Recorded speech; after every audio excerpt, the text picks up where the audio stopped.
오늘 그 경찰청장 후보자 청문회 이후에 또 관심을 끄는 것이 바로 박지원 국정원장 후보자, 이인영 통일부 장관 후보자에 대한 인사청문회인데 이 미래통합당이요 낙마 0순위로 박지원 국정원장 후보자를 꼽고 있는데 주호영 원내대표는 적과 내통한 사람 이런 표현이 나왔어요.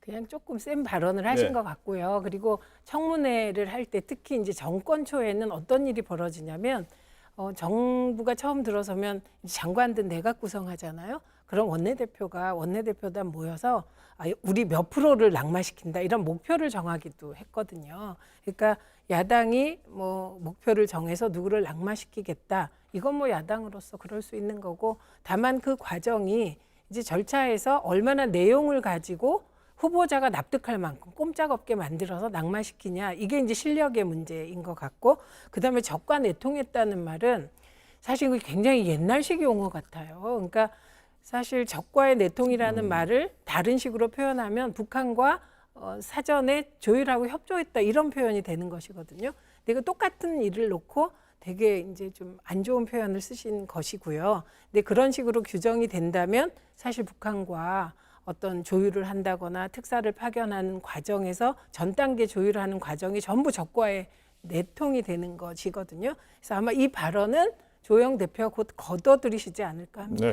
네. 국정원이라고 하는 그 역할과 기능이라는 부분들이 있고요. 또 한 가지는 박지원 전 대표의 경우는 아시다시피 이제 대북 송금 사건에 대한 그 실적법 위반으로 인한 그 사실이 있지 않습니까? 이제 그런 부분들을 놓고 조금 과한 표현으로 적과에 내통했다라고 하는 것인데 지금 최민희 의원님 지적하신 대로 저는 뭐 적이라고 하는 것에 대한 용어적 개념, 그러니까 지금 북한과 우리가 어쨌든 평화체제 유지를 위한 여러 가지 소통의 창구들을 열어야 된다라는 개념에서 국정원의 역할이 다소 이제 변화된 부분들이 있는 것이죠.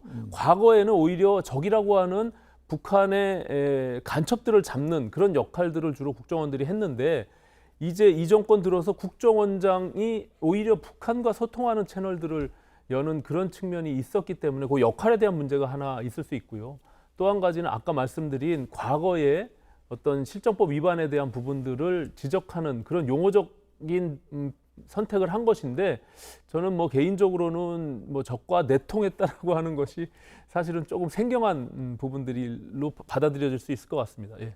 네, 그렇다면은 그 여기에 대해서 박지원 후보자는 대단히 모욕적인 발언이다라고 얘기하면서 지켜야 될 정치적 공세도 지켜야 될 선이 있다 얘기했습니다. 그럼 최민희 전 의원의 진단처럼 주호영 원내대표가 좀 이 발언은 걷어들일까요? 아니면 좀 새롭게 부연할까요? 뭐 이제 정치인이 한번 발언한 거에 대해서 뭐 네. 쉽사리 뭐 걷어들일 것 같지는 않지만 어쨌든 그것이 지금 이제 청문회를 앞두고 있는 상황에서 야당의 입장에서는 여러 가지 문제점에 대해서 문제 제기를 하지 않을 수 없는 그런 상황이기 때문에 네. 그것뿐만이 아니라 지금 아까 말씀드린 대로 국정원장의 역할에 대한 부분들도 아마 이제 야당에서 청문회 과정에서 문제 제기할 것 같고요. 또 한 가지는 이제 개인의 어떤 학력 문제 그리고 군대에서 학교 다닌 문제 뭐 이런 네. 문제들이 아직 남아 있기 때문에 청문회를 좀 지켜볼 필요가 있다 이렇게 생각합니다.